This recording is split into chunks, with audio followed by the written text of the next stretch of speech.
Hey,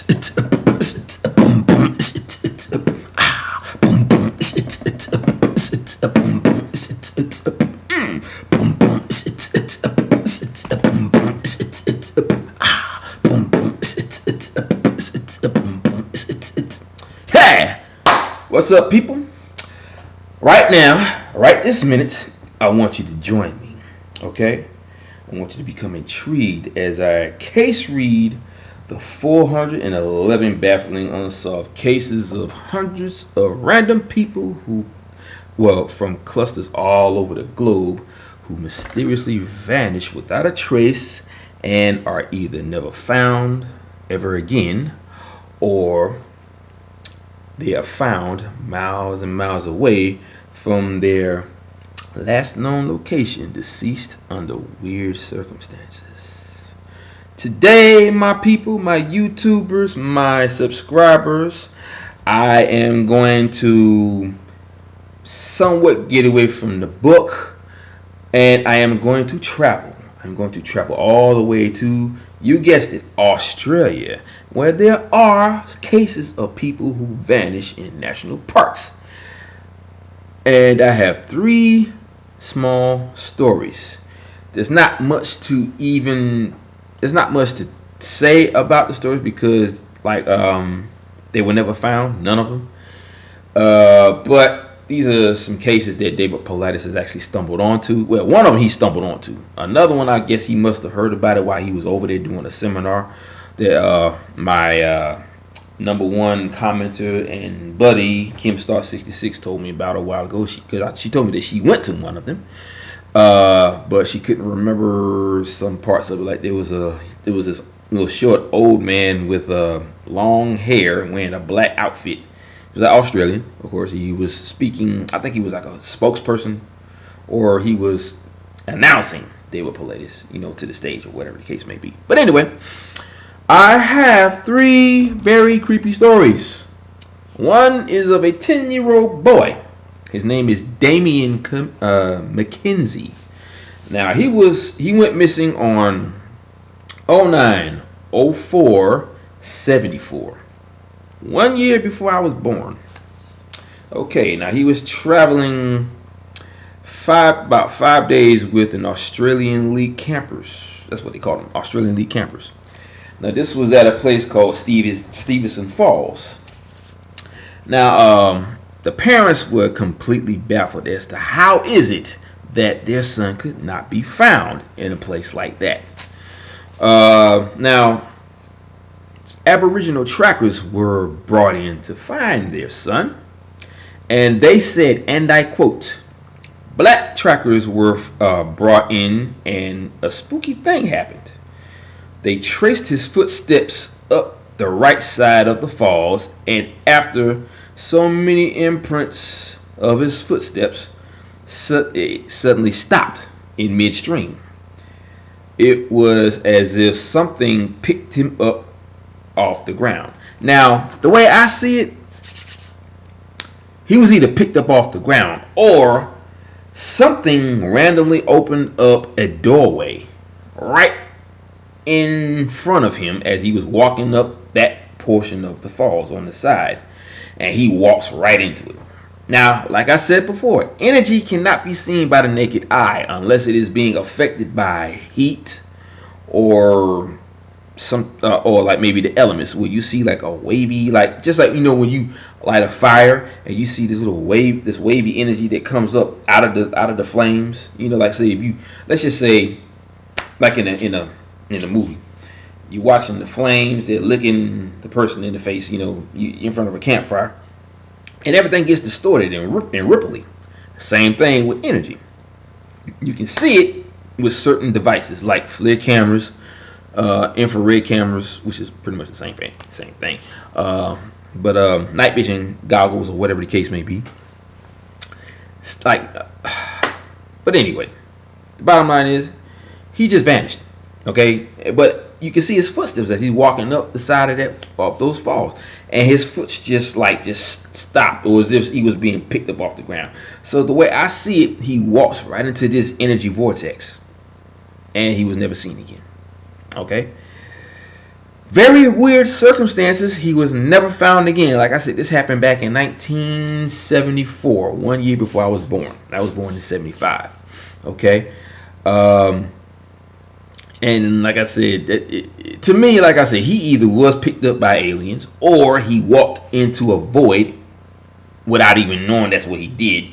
Okay. Like I said, these things, these beings, entities can open up doorways at will to bring you into their dimension or their whatever, and you're never seen again. And if you're lucky, you'll get brought back, but you get brought back alive. There's a very few that actually come back from all this, like Stephen S. Kubacki. He was brought back. Okay, not a bone broken, not a skin that was scathed or scratched or whatever the case may be. He just came back in, somebody else's clothing. But anyway, I'm getting off track here. I got 2 more stories from Australia. The next one is about Elizabeth O'Pray. Okay, she was a volunteer at the Blue Mountain National Park. Okay, she was 77 years old. Very spry, very young acting. She probably obviously took care of herself.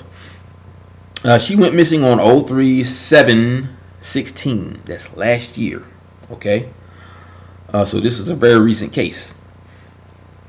Okay, now she had a mobile phone.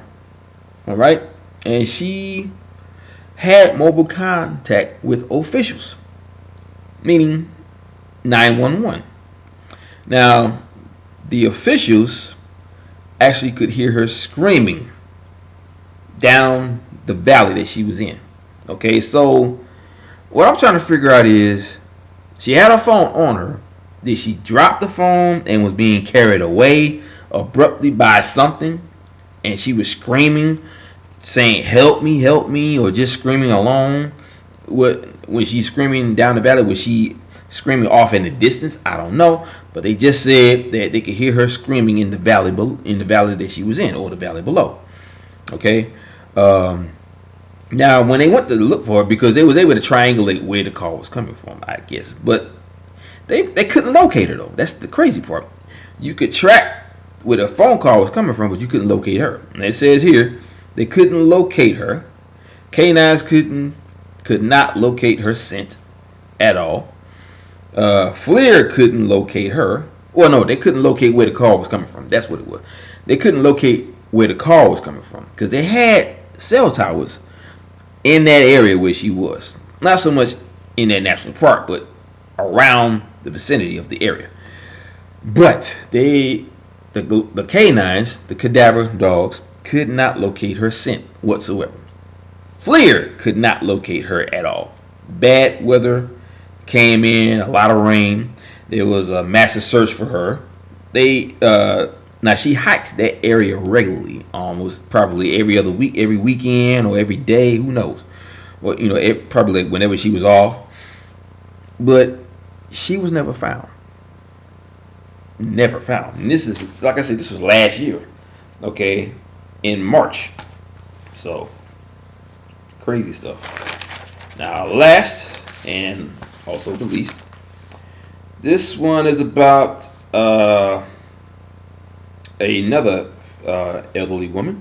She was 84 when she vanished. Her name is Gaida Coote, or Coote. I don't know if the E might be silent, or you might say Coote at the end. Okay, she was at a botanical garden area. It's called Ku-Ring-Gai. Like I said, it's called Ku-Ring-Gai Garden State Ives, or Garden St. Ives, something like that. But anyway, she went missing on December 3rd, 2014. Okay, this was one day before my birthday. My birthday is 12/4/75. One day before my birthday. That would be a horrible thing to hear about on your birthday. Even though it wouldn't be me or somebody in my family or a close friend, but just to know that someone actually vanished in a botanical garden one day before my birthday. Wouldn't want to hear about that. Okay, now she was a volunteer at this park, and this was outside of Sydney, Australia. Well, north of Sydney, Australia.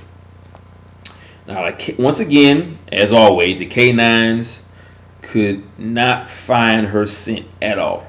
Bad weather hampered the search efforts. I'm guessing it was a lot of rain as usual. Because when rain hits like that, it actually saturates the area, getting rid of any evidence of any kind. I'm talking about footprints, handprints. I mean, she may have been on her knees and her hands was buried in the dirt or whatever the case may be. All this stuff was wiped away by the rain. Okay. Now her vehicle was found at the scene where she was reportedly at before she vanished. She was never found either. 3 people, 2 elderly women in their 70s and 80s, and 1 10-year-old boy, never found. Now, the crazy part about those situations is that the little boy, he just basically walked into oblivion, judging on how the footprints work as he was going up the side of that darn waterfall. Like I said, the way they said the way it looked like is if someone just picked him off the ground. So, depending on how the footprints ended, maybe it ended by them only seeing the front half of his footprints or the back half. The way I see it, if they only saw the back half of his footprints on the ground in that area, it would just mean that he walked into an invisible portal and walked right into another dimension. Or the fact that it looked like he was being lifted off the ground, he might have gotten sucked into this void and was probably killed instantly because there might not have been any air in that area of where he was going into. I don't know. Okay, now I've been having some very interesting conversations with a group that my good commenter friend Kimstar66 hooked me on to. It's a missing persons conversation. Like, it's like a group thing on Facebook. Now, the things that I've talked about with these guys, and I've had some very good conversations with these people. They had some good theories. I've had some good theories. Okay, I want to try and find the conversation that I had about some things that have been going on in these parks. Just give me 1 second here. I was trying to keep it, all together, but, didn't have that opportunity. Okay, now they was talking about it would be a good thing for someone to actually, go in there to kind of act like they was going in there for whatever reason, just to see what was going to happen. And I told them that that's all well and good, but if you really think about it, whatever this thing is, it would see this person coming a mile away, because I would imagine that these people, these beings, have psychic abilities, so they would know what you're there for. When they think about it, when they take people, what happens? They take them unknowingly. They don't know that it's about to happen. They come across some being or whatever, then all of a sudden, bam, they're gone. Okay, and then they turn up dead with no cause of death on their body. Okay, so this is what I said. Well, they were saying that it would be fun. This is what this person said first. It would be fun to have a willing victim try an experiment on a group of hikers to see what the group of friends would do or react to. A person could get ahead of a group, and then someone could lay on the ground with them under some convincing camo and watch them panic and spread out in all directions. A mock disappearance. I think if this happened in a group, real life abduction, if people were quiet and focused and used their eyes and ears, they might be able to locate the missing just within sight of the last known location. Now, I like that. It's a good experiment, but 2 things could happen. This is what I said. Well, judging on how this entity does its thing and how it's able to leave no evidence whatsoever, evidence that would reveal what it is, it would smell him coming a mile away. Now, I mean, let me see. Knowing that he or she is trying to uncover who, what, and why they are doing this, it does not want to be found.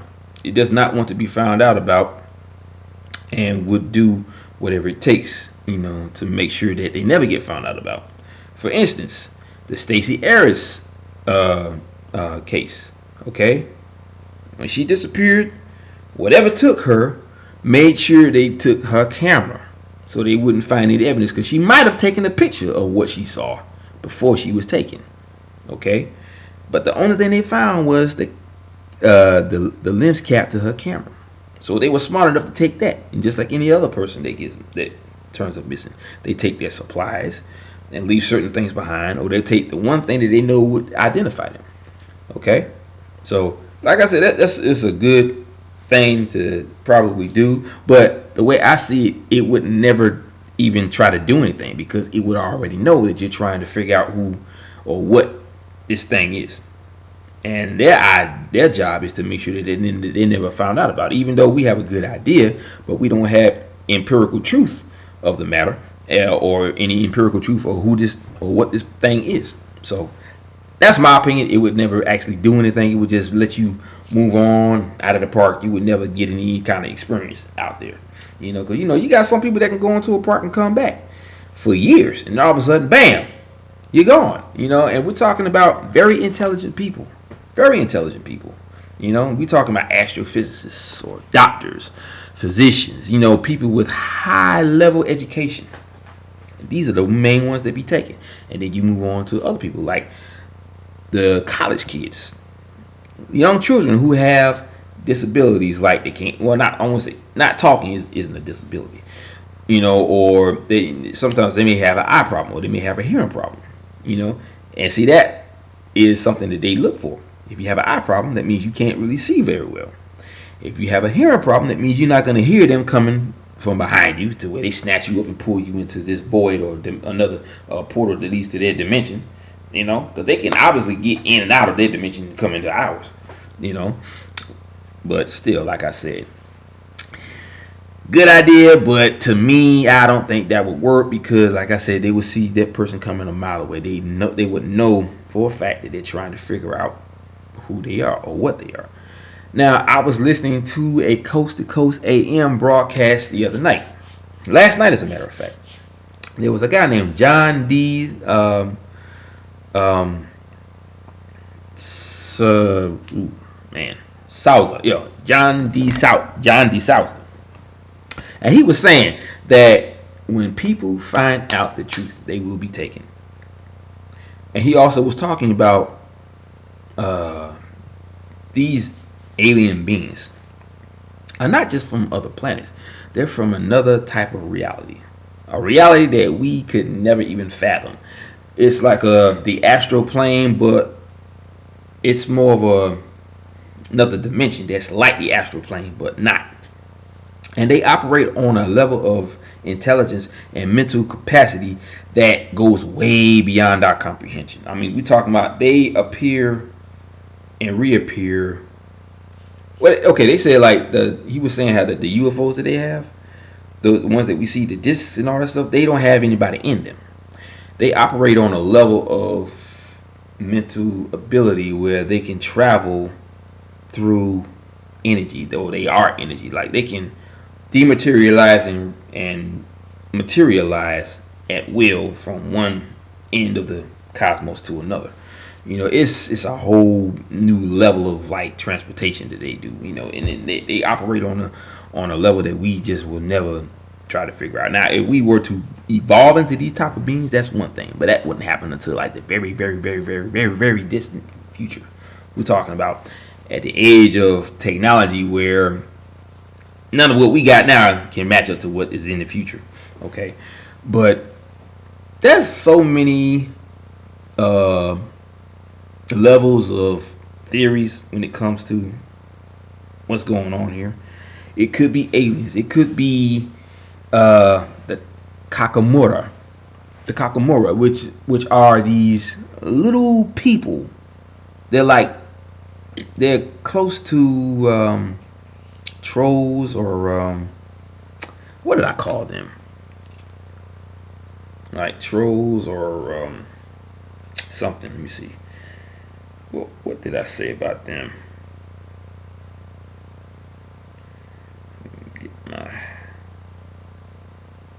I gotta read some of these. They're like close to goblins. They're like on that same level as goblins, in the European mythology. And what they're like protectors of certain forests. Okay, and they okay. Let me just read about what I said. Okay, what I said to him was. Now there's also these mythological creatures called the Kakamura. And now the Kakamura are these like creatures that were talked about, or you saw it in that movie Moana, but it all comes from ancient Polynesian folklore, ancient Polynesian mythology to be exact. And I said that they are known to be protectors of certain forests, but they typically have bad intentions towards humans, and they have been known to eat them when they get hungry. Okay? Think about that. People seem to turn up dead without any cause of death on the body or in the body. But there are the ones who actually, the ones that go missing, and when they find the area where they should have been in, if they were to be found dead, all they saw were tiny little bone fragments on the ground. No trace of blood, no trace of brain matter or muscle fragments all over the ground or stuck to the leaves or to the bone. All you find is tiny little bone fragments, and they're clean, like as if someone licked it clean. Okay? Now think about this. Those creatures that I just mentioned were known to eat people when they got hungry. These same creatures protect certain forests. So naturally, I would think that these same creatures reside in the National Park Service or the National Forest within the Park Service. Okay? So, with that being said, maybe these type of creatures, the Kakamura, have something to do with these disappearances of people, because they eat people and they have a disliking towards humans. I'm just saying. And then also, I'm gonna go back to the story about the night marchers. I have mentioned this one time before. Now I'm gonna go through the story again. The night marchers are these they were the honor guards to Hawaiian royalty. Okay, they were their protectors. They were military, or they're warriors. They roam the island of Oahu on the backside, and they come down from the mountains with torches looking for descendants of Hawaiian royalty and the descendants of Polynesian ancestors, of their Polynesian ancestors. And when they find them, they come there to actually take them to the other side. Here's where it gets weird. Now, if you are a resident of Hawaii, you know the story. If you are a tourist, you definitely need to know this. If you are on the beach, they tell you straight up, you are not to be on the beach between the hours of 12 a.m. and 4 a.m. because around that frame of time, they are walking down the mountains with their torches and coming through. They're walking along the beach, trying to find the ancestors of Hawaiian royalty and the Polynesian people. If they see you before you see them, and especially if you're not of Hawaiian descent, you will be marked for dead. They will kill you and take you to the other side. Now, also, in order to keep that from happening, well, first of all, if you see them before they see you, you need to get off that beach right away and head to where it is that they don't have nothing to do with the path that they travel.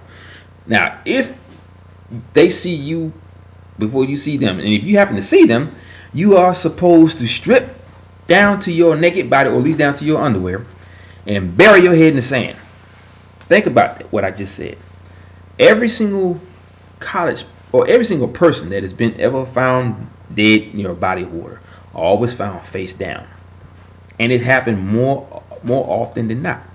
Face down in a body of water, or in a dry creek bed, in a creek bed, in a body of water, or around a body of water. There's tiny little characteristics that come from all of our legendary folklore that is put into all these killings, in the evidence when they find the bodies, or sometimes when they don't find the bodies. The part where only bones are found of the victims, that comes from the Kakamora, to me personally, because they eat humans when they get hungry.